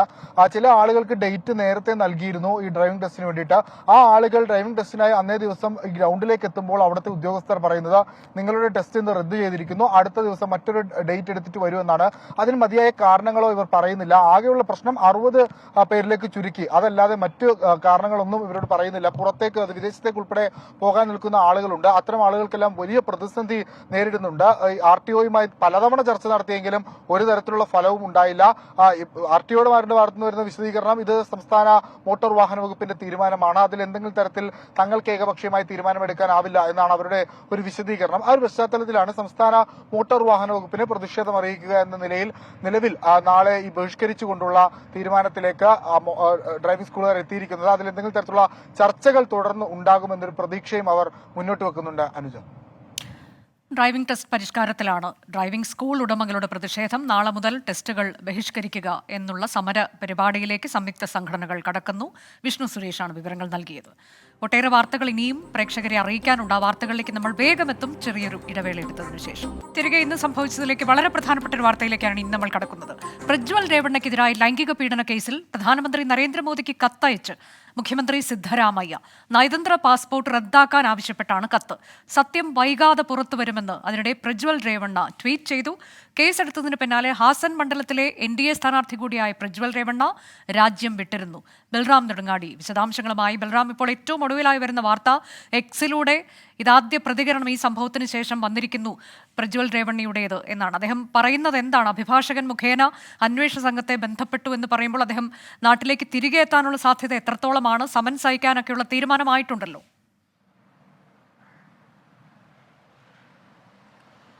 അനുജ, ഈ കേസ് വന്നതിന് ശേഷം ആദ്യമായാണ് അദ്ദേഹത്തിന്റെ ഒരു പ്രതികരണം എക്സിലൂടെ വരുന്നത്. നിലവിൽ ലഭിക്കുന്ന വിവരമനുസരിച്ച് അദ്ദേഹം അഭിഭാഷക സംഘവുമായി ബന്ധപ്പെടുകയും ഒപ്പം തന്നെ ഈ കേസുമായി ബന്ധപ്പെട്ട് മുന്നോട്ട് പോകുന്നത് അടക്കമുള്ള കാര്യങ്ങൾ സംബന്ധിച്ച് ചർച്ച ചെയ്യുകയും ചെയ്തിരിക്കുന്നു. എന്തായാലും അദ്ദേഹം മടങ്ങിയെത്താൻ സമയം തേടിയിരിക്കുന്നു എന്നുള്ളതാണ് മനസ്സിലാക്കാൻ കഴിയുന്നത്. അതേസമയം ഈ വിഷയം ഒരു തെരഞ്ഞെടുപ്പ് കാലമായതുകൊണ്ട് തന്നെ ഒരു രാഷ്ട്രീയ വിഷയമായി കൂടി ഉയർന്നു വന്നിരിക്കുകയാണ്. കർണാടകയിൽ ദേശീയ തലത്തിലും പ്രചരണത്തിന് NDA സ്ഥാനാർത്ഥി കൂടിയായ പ്രജ്വൽ രേവണ്ണയ്ക്കെതിരായ ഈ ലൈംഗിക പീഡന പരാതികൾ വിഷയമായി ഉയർന്നു വന്നിരിക്കുന്നു. ഈ മുഖ്യമന്ത്രി സിദ്ധരാമയ്യ വിഷയത്തിൽ പ്രധാനമന്ത്രി നരേന്ദ്രമോദിക്ക് കത്തയച്ചിരിക്കുകയാണ്. ഈ കത്തിൽ പ്രധാനമായും ചൂണ്ടിക്കാണിക്കുന്നത് പ്രജ്വലിനെ എത്രയും വേഗം തിരികെ എത്തിക്കാനുള്ള നടപടികൾ സ്വീകരിക്കണം എന്നുള്ളതാണ്. കൃത്യമായി തന്നെ ഈ കത്തിൽ 3 ഇടങ്ങളിൽ NDAയുടെ MP-യും സ്ഥാനാർത്ഥിയുമായ പ്രജ്വൽ എന്ന കത്തിൽ എടുത്തു പറയുന്നുണ്ട് സിദ്ധരാമയ്യ.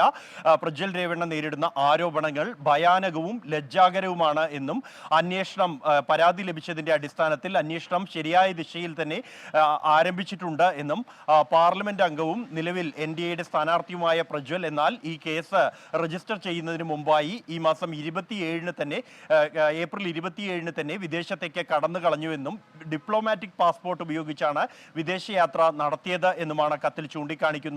രാജ്യത്തെ നിയമപ്രകാരം അന്വേഷണവും വിചാരണയും നേരിടാൻ പ്രജ്വലിനെ നാട്ടിലേക്ക് എത്രയും വേഗം തിരികെ കൊണ്ടുവരണമെന്നും അതിന്റെ ഭാഗമായി ഈ ഡിപ്ലോമാറ്റിക് പാസ്പോർട്ട് റദ്ദാക്കണമെന്നും കൂടാതെ തിരികെ എത്തിക്കാൻ ആവശ്യമായ നിർദ്ദേശങ്ങൾ വിദേശകാര്യ മന്ത്രാലയത്തിനും ആഭ്യന്തര മന്ത്രാലയത്തിനും നൽകിക്കൊണ്ട് ഈ അന്വേഷണ വിദേശ ഏജൻസികളെ കൂടി ഇതിൽ പങ്കാളിയാക്കിക്കൊണ്ട് പ്രജ്വലിനെ എത്രയും വേഗം മടക്കിക്കൊണ്ടുവന്ന് നിയമത്തിന് മുന്നിൽ ഹാജരാക്കണമെന്നാണ് ഈ കത്തിൽ മുഖ്യമന്ത്രി സിദ്ധരാമയ്യ ആവശ്യപ്പെടുന്നത്. അനുജ. ബൽറാം, ഇതിൽ ദേവരാജ ഗൌഡ വളരെ നേരത്തെ തന്നെ വിജയേന്ദ്രയ്ക്ക്, അതായത് BJP അധ്യക്ഷന് കത്ത് നൽകിയിരുന്നതാണ്. ഈ ഇത്തരത്തിലേക്കൊക്കെയുള്ള വിഷയങ്ങളുണ്ട്, അതുകൊണ്ട് തന്നെ പ്രജ്വൽ രേവണ്ണയ്ക്ക് സീറ്റ് നൽകരുത് എന്നാവശ്യപ്പെട്ടുകൊണ്ട് വളരെ ഗുരുതരമായ വിഷയങ്ങളുണ്ട് എന്ന് ചൂണ്ടിക്കാട്ടിയിരുന്നുവെന്ന്. അതിനുശേഷമാണ് പ്രധാനമന്ത്രി സീറ്റ് നൽകുന്നു, അതിനുശേഷം പ്രധാനമന്ത്രി അങ്ങോട്ടേക്ക് എത്തി ഇദ്ദേഹത്തിന് വോട്ട് ചോദിക്കുന്നു. ആ കാഴ്ചകളൊക്കെ കണ്ടതുമാണ്. BJPയുടെ പ്രതികരണം എന്താണ് ഈ വിഷയത്തിൽ? ഔദ്യോഗികമായി എന്തെങ്കിലും പ്രതികരണമുണ്ടോ? അനുജ, BJPയെ വലിയ തോതിൽ തന്നെ പ്രതിരോധത്തിലാക്കുന്നതാണ് പ്രജ്വൽ രേവണ്ണയ്ക്കെതിരെ ഉയർന്നിരിക്കുന്ന ഈ ലൈംഗിക പീഡന പരാതികൾ എന്നുള്ളത്. തുടർച്ചയായി BJPക്ക് അകത്തുനിന്ന് പോലും പ്രജ്വലിന് സീറ്റ് നൽകുന്നതിനെതിരെ പരാതികൾ ഉയർന്നെങ്കിലും അത് ചെവികൊള്ളാതെ BJP ദേശീയ നേതൃത്വം അനുകൂല നിലപാടെടുക്കുകയും പ്രചരണത്തിനായി പ്രധാനമന്ത്രി അടക്കമുള്ളവർ എത്തുകയും ചെയ്തിരിക്കുന്നു. ഇത് കോൺഗ്രസ് വലിയ പ്രചാരണ വിഷയമാക്കുന്നു ദേശീയ തലത്തിൽ എന്നുള്ളതാണ്. ഒപ്പം തന്നെ ഈ വിഷയത്തിൽ വലിയ പ്രതികരണങ്ങൾ BJPയുടെ ഭാഗത്തു നിന്നും ഉണ്ടായിട്ടില്ല. പ്രത്യേകിച്ച് BJP ഈ തെരഞ്ഞെടുപ്പിൽ പ്രധാന വിഷയമായി ഉയർത്തിക്കാണിച്ച് വോട്ട് തേടുന്നത് സ്ത്രീ സുരക്ഷ, നാരീശക്തി എന്നീ വിഷയങ്ങൾ ആണ്. അതിനിടെ ഇത്തരത്തിലൊരു ഗൗരവതരമായ പരാതി ഉയർന്നത് പാർട്ടിയെ പ്രതിരോധത്തിലാക്കിയിട്ടുണ്ട്. കഴിഞ്ഞ ദിവസം അസമിലെ വാർത്താ സമ്മേളനത്തിൽ വെച്ച് ആഭ്യന്തരമന്ത്രി അമിത്ഷായോട് ഇതുമായി ബന്ധപ്പെട്ടുള്ള ചോദ്യങ്ങൾ ചോദിച്ചപ്പോൾ ഈ വിഷയം ഗൗരവതരമാണ് എന്നും ഉള്ള മറുപടി അദ്ദേഹത്തിന്റെ ഭാഗത്തു നിന്നും ഉണ്ടായിരുന്നു. അതിനപ്പുറത്തേക്ക് സംസ്ഥാന തലത്തിൽ നിന്നുള്ള പ്രതികരണങ്ങൾക്കപ്പുറം BJP ദേശീയ നേതാക്കളൊന്നും തന്നെ ഈ വിഷയത്തിൽ കൃത്യമായ പ്രതികരണം, പ്രജ്വലിനെതിരായ പ്രതികരണം ഇതുവരെയും നടത്തിയിട്ടില്ല എന്നുള്ളതും ശ്രദ്ധേയമാണ്. അതാണ് കഴിഞ്ഞ ദിവസം അമിത്ഷാ ചോദിക്കുന്നത് പോലെ കോൺഗ്രസ് സർക്കാർ എന്ത് ചെയ്യുകയായിരുന്നു ഈ വിഷയത്തിൽ എന്നൊരു ചോദ്യം അദ്ദേഹം ഉന്നയിക്കുന്നുണ്ട്. പക്ഷേ അത് ഒരു കൃത്യമായൊരു ഇതിന് മറുപടിയായി മാറുന്നില്ല എന്നുള്ളതാണ്. ഈ വിഷയത്തിൽ ഇപ്പോൾ പ്രധാനമന്ത്രി നരേന്ദ്രമോദിക്ക് കത്തയച്ചിരിക്കുന്നു മുഖ്യമന്ത്രി സിദ്ധരാമയ്യ. നയതന്ത്ര പാസ്പോർട്ട് റദ്ദാക്കണം, കാരണം ഡിപ്ലോമാറ്റിക് പാസ്പോർട്ടിലാണ് അദ്ദേഹം യാത്ര ചെയ്തത്. അദ്ദേഹം നിലവിൽ ജർമ്മനിയിലാണ് എന്നതാണ് വിവരം. അതിനിടെ പ്രജ്വൽ രേവണ്ണയുടെ എക്സിലൂടെയുള്ള പ്രതികരണം കൂടി വന്നിട്ടുണ്ട്. സത്യം വൈകാതെ പുറത്തു വരും, അഭിഭാഷകൻ മുഖേന അന്വേഷണ സംഘത്തെ ബന്ധപ്പെട്ടു എന്നുള്ളതാണ്. ഇതാദ്യ പ്രതികരണമാണ് ഈ സംഭവം വിവാദമായതിനു ശേഷം പ്രജ്വൽ രേവണ്ണയുടേത് പുറത്തു വരുന്നത്. മറ്റൊരു വാർത്തയിലേക്ക്. അമേഠി റായ്ബറേലി മണ്ഡലങ്ങളിലെ സ്ഥാനാർത്ഥിത്വത്തിൽ പ്രഖ്യാപനം 24 മണിക്കൂറിനകമെന്ന് കോൺഗ്രസ് നേതാവ് ജയ്റാം രമേശ്. തീരുമാനമെടുക്കാൻ കോൺഗ്രസ് അധ്യക്ഷനെ കേന്ദ്ര തെരഞ്ഞെടുപ്പ് സമിതി ചുമതലപ്പെടുത്തി. ആരും ഭയപ്പെടുകയോ ഒളിച്ചോടുകയോ ഇല്ലെന്ന് ജയ്റാം രമേശ് പറഞ്ഞു. നിതിൻ അംബുജൻ വിവരങ്ങളുമായി. നിതിൻ, നാമനിർദ്ദേശ പത്രിക സമർപ്പിക്കാൻ ഇനി 2 ദിവസം മാത്രമേ ബാക്കിയുള്ളൂ. വലിയ പ്രതിഷേധവും വലിയ ആവശ്യങ്ങളും ഒക്കെ അവിടെ നടക്കുന്നുണ്ട്. പ്രിയങ്ക ഗാന്ധിയും രാഹുൽ ഗാന്ധിയും ഈ 2 മണ്ഡലങ്ങളിൽ മത്സരിക്കണമെന്നൊക്കെ പറഞ്ഞുകൊണ്ട്. പക്ഷേ ഇപ്പോഴും ഒരു തീരുമാനം പാർട്ടിക്ക് എടുക്കാൻ കഴിയാത്തത് എന്തുകൊണ്ടാണ്? ഇതൊരു പ്രതിസന്ധി എന്നതിനപ്പുറത്തേക്കൊരു നാണക്കേടിലേക്ക് കൂടി പാർട്ടിയെ കൊണ്ട് ചെന്നെത്തിച്ചിരിക്കുകയല്ലേ?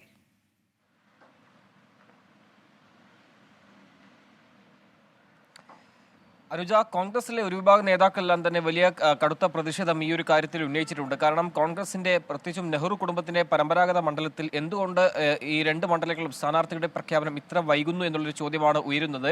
2019 സ്മൃതി ഇറാനി മത്സരിച്ച് വിജയിച്ച മണ്ഡലത്തിൽ ഇക്കുറി രാഹുൽ ഗാന്ധി വീണ്ടും മത്സരിക്കണം എന്നൊരു ആവശ്യം തന്നെയാണ് ഒരു വിഭാഗം നേതാക്കൾ മുന്നോട്ട് വയ്ക്കുന്നത്. അതേസമയം തന്നെ രാഹുൽ ഗാന്ധി മണ്ഡലം മാറി റായ്ബറിലേക്ക് പോകാനുള്ള സാധ്യതയും ഏറുന്നുണ്ട്.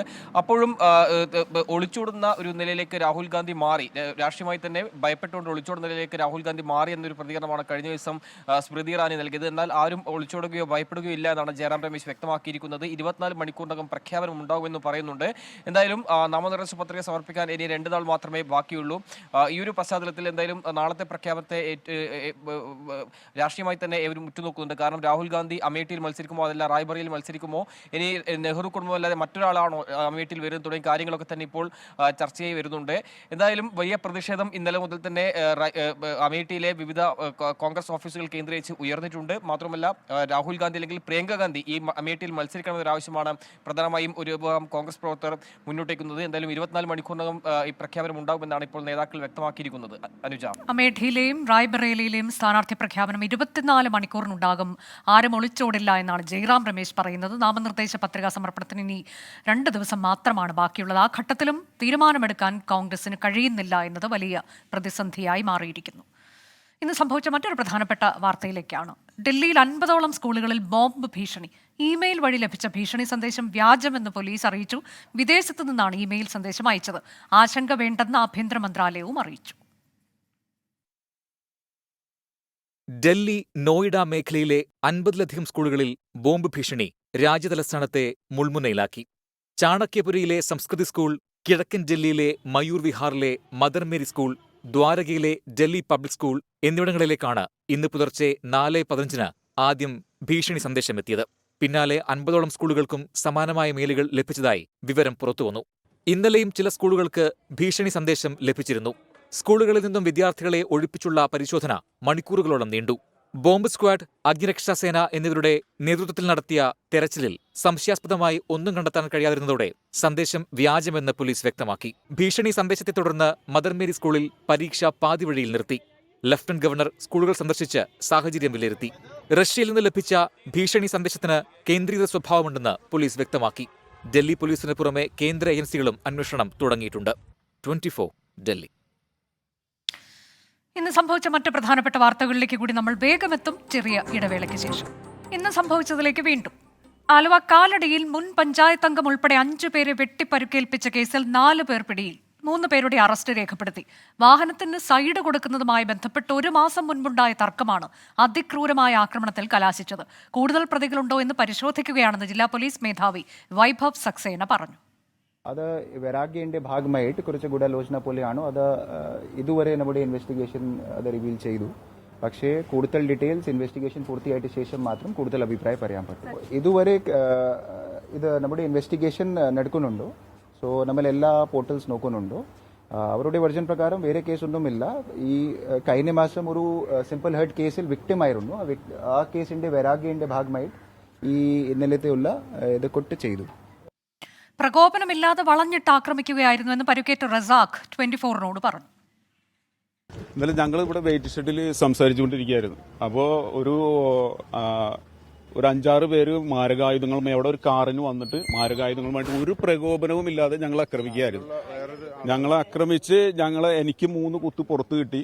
അത് കഴിഞ്ഞിട്ട് ഞങ്ങൾ കൂടെ ഉണ്ടാകുന്ന ഒരാളുടെ തലക്ക് ശക്തമായിട്ട് അടിച്ച് അത് അയാൾക്ക് ഒരു 7 സ്റ്റിച്ച് ഉണ്ട്. പിന്നെ ഈ മൻസൂർ ഇവരെയൊക്കെ ആക്രമിച്ച് ഞങ്ങളൊരു 5-6 പേരെ അവർ ആക്രമിച്ച് തിരിച്ച്. അപ്പം ഞങ്ങളിങ്ങനെ ഓടി മാറി കഴിഞ്ഞപ്പോൾ ഇവിടെ മുൻ പഞ്ചായത്ത് മെമ്പർ സുലൈമാൻ പുതുവാങ്ങുന്നതിൽ ഇവിടെ നിന്ന് സംസാരിച്ചുകൊണ്ടിരിക്കുകയുണ്ടായി. അപ്പോൾ അവൻ എന്താ വിഷയം എന്ന് സംസാരിക്കാനായിട്ട് എന്താണെന്ന് പറഞ്ഞ് ഇങ്ങോട്ട് കയറി വന്നു കഴിഞ്ഞപ്പോൾ അവനെ കാറിടിച്ച് ആദ്യം വീഴ്ത്താൻ നോക്കി. അത് കഴിഞ്ഞുകൊണ്ട് അവനെ ഒരു പ്രകോപനവും ഇല്ലാതെ മാരകമായിട്ട് ആക്രമിക്കുകയായിരുന്നു. ഇതെന്താ കാരണം എന്ന് ഒരു ഐഡിയ ഇല്ല, ആരാ എന്താണെന്നുള്ള ഒരു ഐഡിയ ഇല്ല.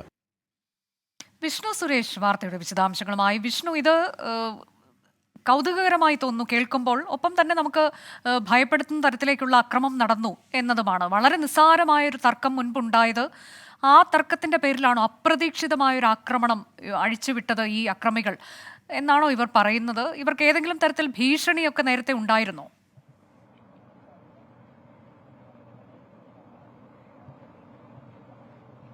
അനുജ, വാഹനാപകടത്തെ തുടർന്നുണ്ടായ തർക്കം ഇത്തരത്തിൽ വലിയൊരു അക്രമത്തിൽ കലാശിച്ചു എന്ന് തന്നെയാണ് പോലീസിന്റെ പ്രാഥമികമായ വിലയിരുത്തൽ. പക്ഷേ അതിനപ്പുറത്ത് ഏതെങ്കിലും കാരണങ്ങളുണ്ടോ എന്ന് അന്വേഷിച്ചു വരികയാണ് പോലീസ്. ഇതുവരെ കേസിൽ 3 പേരുടെ അറസ്റ്റാണ് രേഖപ്പെടുത്തിയത്. സിറാജ്, ഫൈസൽ ബാബു, അതോടൊപ്പം തന്നെ മുഹമ്മദ്. അങ്ങനെ 3 പേരുടെ അറസ്റ്റ് രേഖപ്പെടുത്തിയിട്ടുണ്ട്. ഇവർക്ക് ഏതെങ്കിലും തരത്തിലുള്ള ക്രിമിനൽ പശ്ചാത്തലമുണ്ടോ എന്ന് പോലീസ് പരിശോധിച്ചു വരികയാണ്.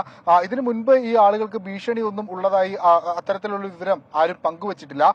ഇന്നലെ രാത്രിയോടുകൂടി കൊണ്ടോട്ടി കവലയിൽ അവരിരുന്ന് സംസാരിക്കുകയായിരുന്നു. സിദ്ദിഖും മൻസൂറും റസാഖും എല്ലാം ഇരുന്ന് സംസാരിക്കുകയായിരുന്നു. ഇതിനിടയിലാണ് കാറിലെത്തിയ 6 അംഗ സംഘം യാതൊരു പ്രകോപനവും ഇല്ലാതെ കയ്യിൽ കരുതിയ വാൾ ഉപയോഗിച്ച് ഏറ്റവും ആദ്യം സിദ്ദിഖിനെയാണ് വെട്ടിയത്, സിറാജാണ് വെട്ടിയത്.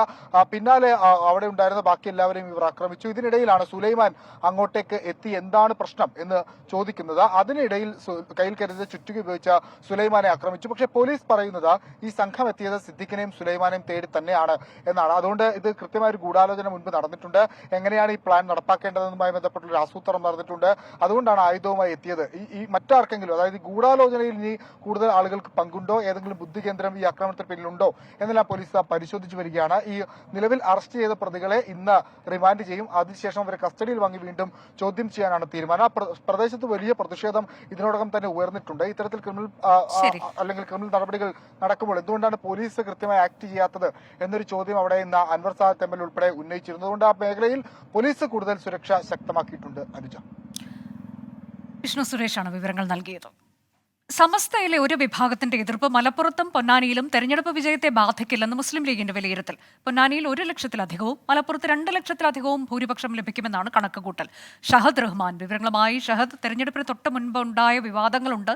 അതിൽ തന്നെ ഏറ്റവും ഒടുവിലായി സുപ്രഭാതം പത്രം കത്തിക്കൽ ഉൾപ്പെടെയുള്ളതുമുണ്ട്. ഇത്തരം വിവാദങ്ങളൊന്നും സമസ്തയിൽ ചിലർക്കുള്ള അഭിപ്രായ ഭിന്നത, അതൊന്നും തെരഞ്ഞെടുപ്പ് വിജയത്തെ ബാധിക്കില്ല എന്ന് പറയുമ്പോൾ പോലും വോട്ടിൽ കുറവുണ്ടാക്കും എന്നൊരു വിലയിരുത്തൽ ലീഗിലുണ്ടാകുന്നുണ്ടോ?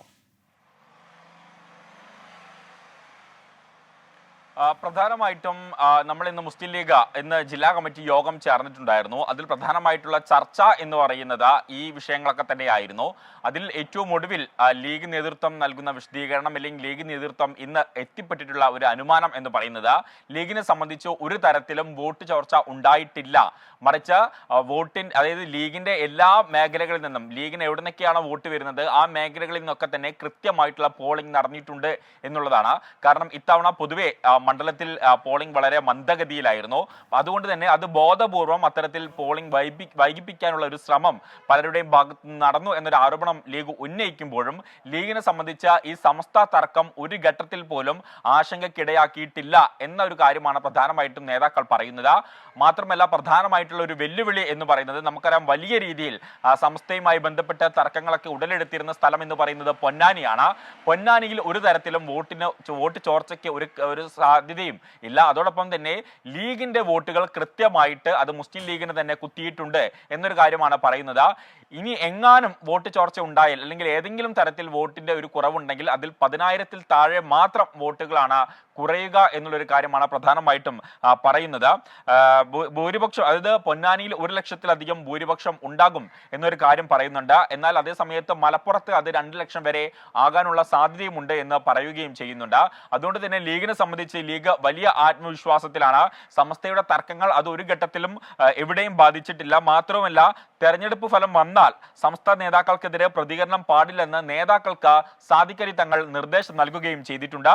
സംസ്ഥാന വിഷയത്തിൽ ഇത്തരത്തിൽ ഇതിൽ യാതൊരു ഒരു കാര്യം വിധത്തിലുള്ള കൂടി ഷഹദ്, ഇപ്പോൾ ഈ പൊന്നാനിയുടെ കാര്യം പറയുമ്പോൾ വോട്ട് കുറയാനുള്ള സാധ്യതയുണ്ട് എന്ന് വിലയിരുത്തൽ വരുമ്പോൾ അതിൽ ഒരു കാരണം അവിടുത്തെ സ്ഥാനാർത്ഥി ആര് എന്നുള്ളത് കൂടിയാണോ? സമസ്തയുടെ സ്ഥാനാർത്ഥി എന്ന തരത്തിലേക്കൊക്കെ അന്ന് ചില കാര്യങ്ങൾ ഉയർന്നു വന്നിരുന്നല്ലോ.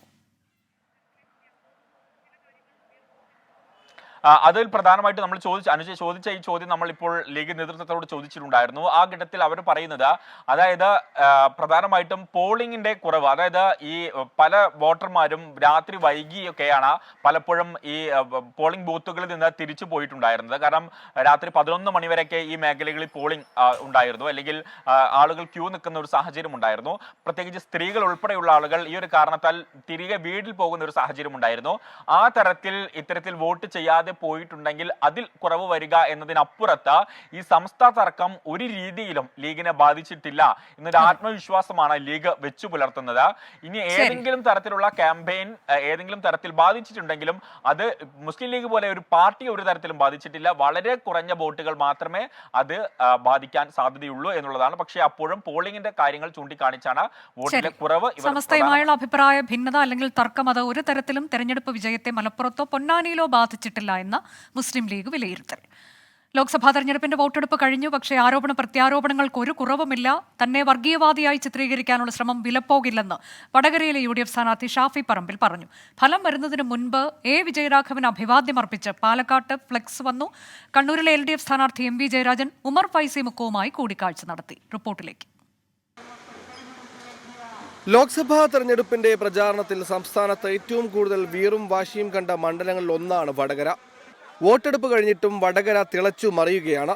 വർഗീയ ചാപ്പ തന്റെ മേൽ വീഴില്ലെന്ന് ആവർത്തിച്ച UDF സ്ഥാനാർത്ഥി ഷാഫി പറമ്പിൽ ആരോപണത്തിന് പിന്നിൽ PR ടീമാണെന്നും പറഞ്ഞു. എന്തിനാ BJPയുടെ പ്രഭാരിയെ കേരളത്തിന്റെ മുഖ്യമന്ത്രി കാണുന്നത്? എന്താ അവർ തമ്മിൽ ചർച്ച? എന്ത് രാഷ്ട്രീയമാണ് അവിടെ ചർച്ച? അപ്പൊ അവർ തമ്മിലുള്ള നെക്സസും ധാരണകളും അല്ലാതെ നിരവധി തവണ കണ്ട് ചർച്ച നടത്തേണ്ട ഒരു സാഹചര്യവും ഇല്ല. സമസ്തയിലെ ചില നേതാക്കളും ലീഗും തമ്മിലുള്ള അസ്വാരസ്യം തുടരുന്നതിനിടെ കണ്ണൂരിൽ LDF സ്ഥാനാർത്ഥിയും CPIM നേതാവുമായ MV ജയരാജൻ സമസ്ത മുഷാവറ അംഗം ഉമർ ഫൈസി മുക്കവുമായി കൂടിക്കാഴ്ച നടത്തി. മതനിരപേക്ഷ ചേരി ശക്തിപ്പെടേണ്ട ആവശ്യം ചർച്ച ചെയ്തെന്നും സമസ്തയോടുള്ള കോൺഗ്രസ് ലീഗ് നിലപാട് ചർച്ചയായെന്നും MV ജയരാജൻ പറഞ്ഞു. അതിനിടെ ഫലം വരുന്നതിന് മുമ്പേ വിജയരാഘവനെ അഭിനന്ദിച്ച് പാലക്കാട് ഫ്ലെക്സ് ബോർഡ് സ്ഥാപിച്ചു. എടത്തനാട്ടുകര പൊൻപാറയിലാണ് പാലക്കാടിന്റെ നിയുക്ത MP അഭിവാദ്യമെന്നെഴുതിയ ബോർഡ് സ്ഥാപിച്ചത്. News desk 24. ഇന്ന് സംഭവിച്ച ഏറ്റവും പ്രധാനപ്പെട്ട വാർത്തകളുടെ വിശദാംശങ്ങളാണ് പ്രേക്ഷകർ കണ്ടത്. ഇനി ഇപ്പോൾ കിട്ടിയതുമായി ഡോക്ടർ ഉന്മേഷ് ശിവരാമനും സോന ജെറിയും. നമസ്കാരം.